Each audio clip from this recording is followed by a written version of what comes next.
Assalamualaikum warahmatullahi wabarakatuh. Saya Ibu Budiwati Sani, Guru Kimia SMA Negeri 3 Bandar Lampung. Apa kabar anak-anak? Sehat-sehat selalu tentunya. Marilah kita mulai belajar kimia. Sekarang kita teruskan pada materi sel elektrolisis. Elektrolisis merupakan peristiwa penguraian zat elektrolit oleh arus listrik searah. Dalam sel elektrolisis, energi listrik akan menghasilkan reaksi kimia. Arus listrik menghasilkan reaksi, reduksi, dan oksidasi. Pada sel elektrolisis, reaksi redoksnya tidak terjadi secara spontan, sehingga untuk terjadi reaksi redok harus diberi arus listrik atau memerlukan energi listrik. Coba kalian lihat bahwa dalam sel Volta maupun sel elektrolisis, oksidasi terjadi di anoda dan reduksi di katoda, tetapi dengan arah aliran elektron dan tanda muatan elektroda yang terbalik. Dalam sel elektrolisis, sumber listrik keluar atau power supply menyuplai elektron ke katoda, sehingga katoda bermuatan negatif dan memindahkan elektron dari anoda, sehingga anoda bermuatan positif. Reaksi elektrolisis yang terjadi di katoda dan di anoda dapat dilihat pada skema berikut. Yang pertama, reaksi di katoda tergantung pada jenis kationnya. Kation logam aktif golongan 1A, 2A, Al3+, dan Mn2+. Ini tidak bisa tereduksi. Yang tereduksi adalah airnya. Kita lihat reaksinya. 2H2O liquid ditambah 2 elektron menjadi H2 gas ditambah 2OH- aqueous. Kemudian kita lihat kalau kationnya di luar daripada golongan di atas, kita lihat di sini adalah kation logam aktif. Fase lelehan atau leburan atau L.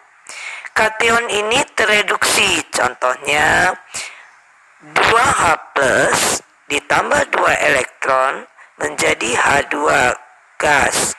Kemudian logam di luar daripada di atas 1, 2 dan Al dan Mn ini LX+ ditambah Xe elektron menjadi L. Kemudian Na+ ditambah elektron menjadi Na. Yang kedua, reaksi di anoda bergantung pada jenis anoda dan anionnya. Anoda ini tergantung dari anoda inert dan anoda tidak inert. Anoda inert adalah PT, C, dan Au. Sekarang kita lihat anionnya. Jika anionnya sisa asam oksi, oksi itu mengandung oksigen, contohnya SO42-, NO3-, PO43-, dan CO32-, maka yang teroksidasi 2A2O liquid menjadi 4H+ aqueous ditambah O2 gas ditambah 4 elektron. Kalau misalnya sisa asamnya lain, misalnya OH- atau O2- atau anion teroksidasi, contohnya sisa asamnya adalah 2Br- aqueous menjadi Br2 liquid ditambah 2 elektron, atau misalnya Cl- menjadi Cl2. Ini kita lihat persamaan reaksinya kenapa bisa 2. Di sini ditulisnya adalah 2Cl karena Cl-nya atomnya ada 2 buah. Kemudian karena ini 2-, maka di sini 2 elektron. Begitu juga pada OH- itu menjadi H2O ditambah O2. Karena di situ O-nya itu adanya 4, Jadi kita kalikan 4 di sini, 4 OH min, kemudian ada elektronnya karena 4 negatif, maka di sini adalah harus 4 elektron. Begitu juga untuk O2-nya. O2-nya menjadi O2. Karena di sini ada 2 atom O, maka di sebelah kiri juga dikalikan 2. Kita lihat 2 kali 2 min jadi 4 elektron, maka sebelah kanan juga ditambah dengan 4 elektron. Kemudian kita lihat lagi pada anoda yang tidak inert di luar dari PT, C, dan AU itu adalah anoda yang tidak inert. Anodanya itu akan teroksidasi. Contohnya kita lihat adalah Cu. Pada anodanya misalnya Cu, maka Cu yang bereaksi. Cu akan menjadi Cu2 plus ditambah 2 elektron. Kalau anodanya Ag, maka Ag akan teroksidasi menjadi Ag plus ditambah elektron. Begitu juga untuk Pb menjadi Pb2 plus ditambah 2 elektron. Sel elektrolisis berkaitan dengan hukum Faraday 1 dan 2. Hukum Faraday 1. Jumlah zat yang dihasilkan pada elektroda sebanding dengan jumlah arus listrik yang dialirkan pada zat tersebut.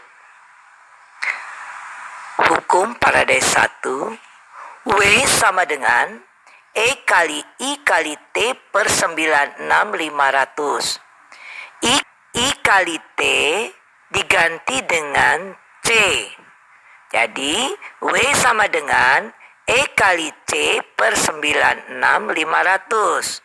Bisa juga I kali T per 96500 diganti dengan F besar.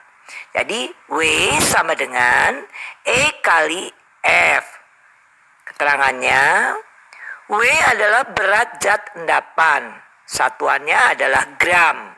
E adalah berat ekivalen zat, yaitu sama dengan AR dibagi muatan kation, atau MR dibagi muatan kationnya. I ini adalah arus, kuat arus, satuannya adalah ampere. Kemudian T adalah waktu, sekon, satuannya detik. Kemudian F itu jumlah mol elektron dalam reaksi elektrolisis. 1 Faraday, 1 F itu 1 Faraday sama dengan 1 mol elektron bisa diganti dengan 96500 kolom.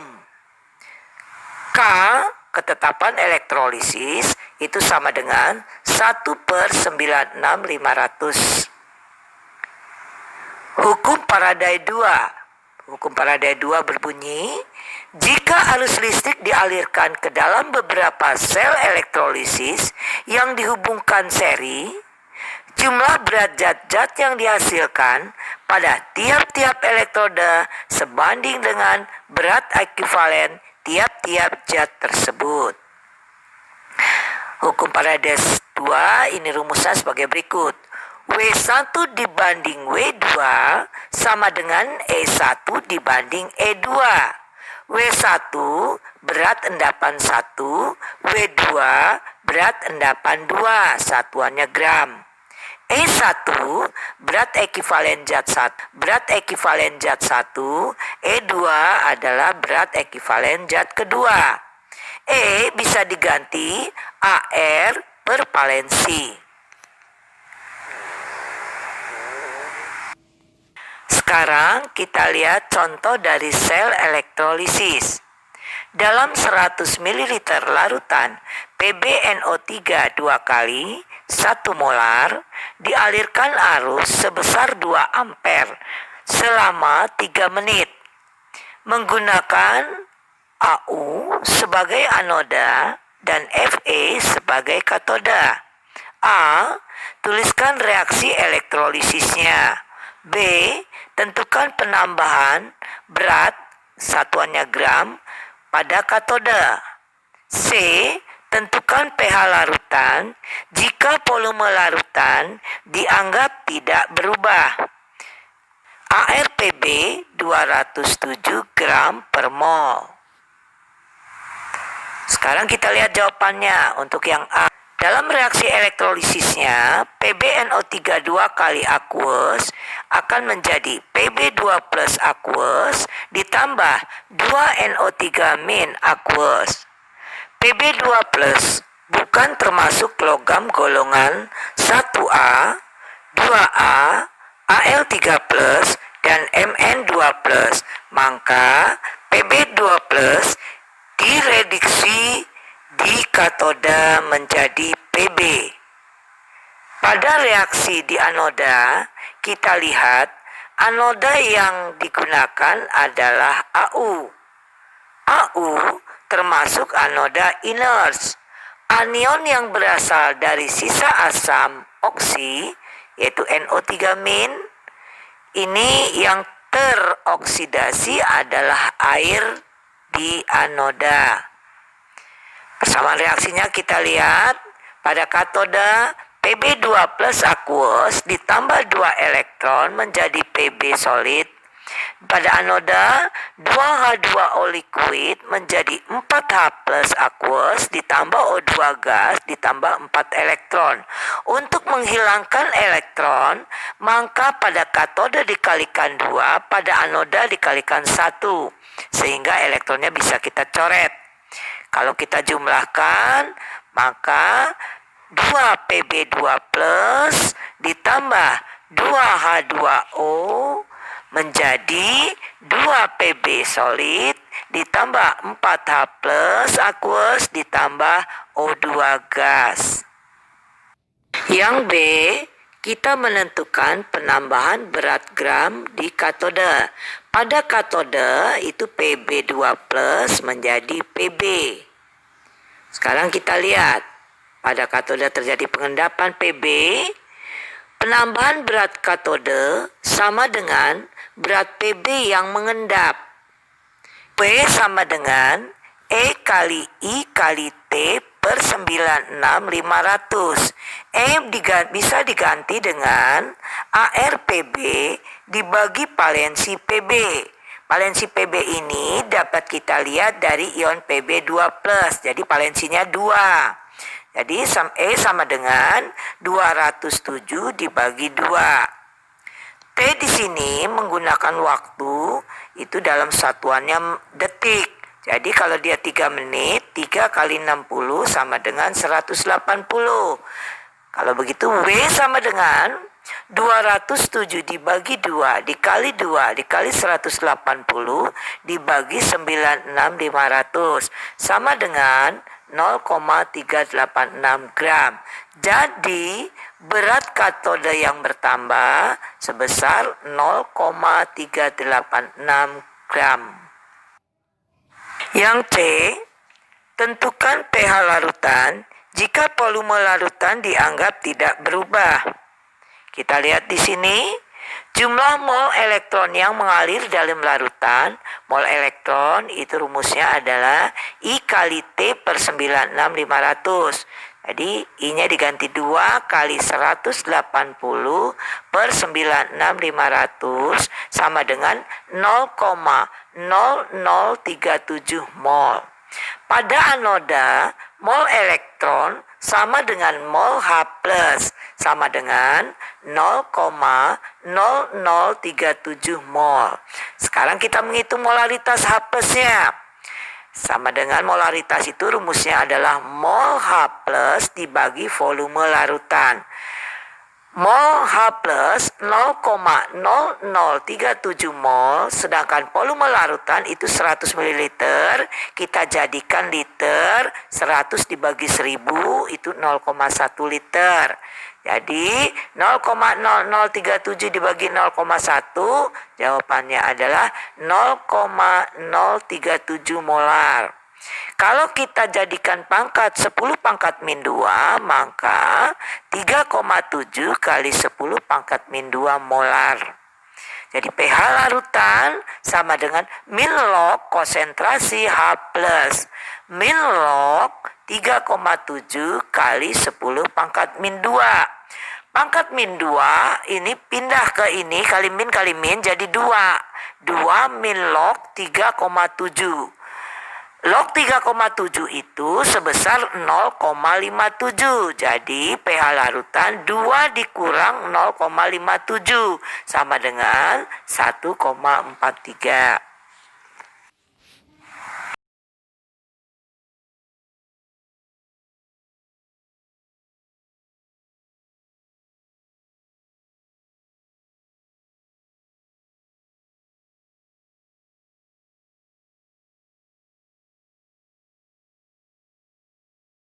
Untuk soal hukum Faraday 2, kita ambil contoh.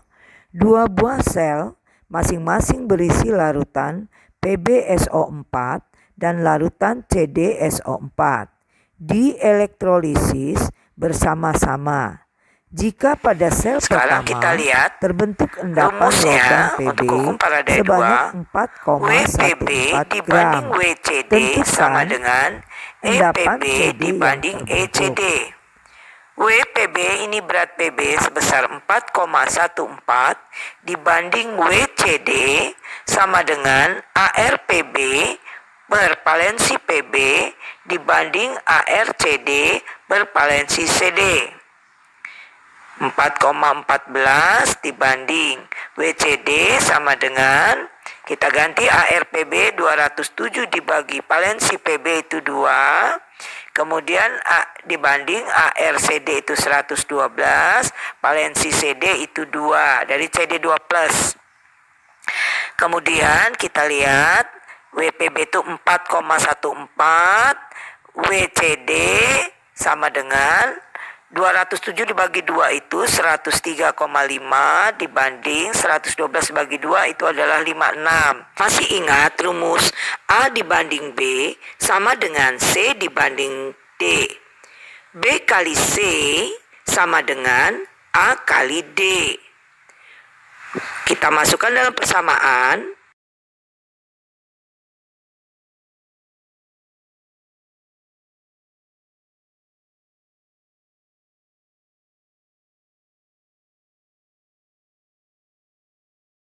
B sama dengan A kali D dibagi C. Kita masukkan di sini, masuk dalam persamaan.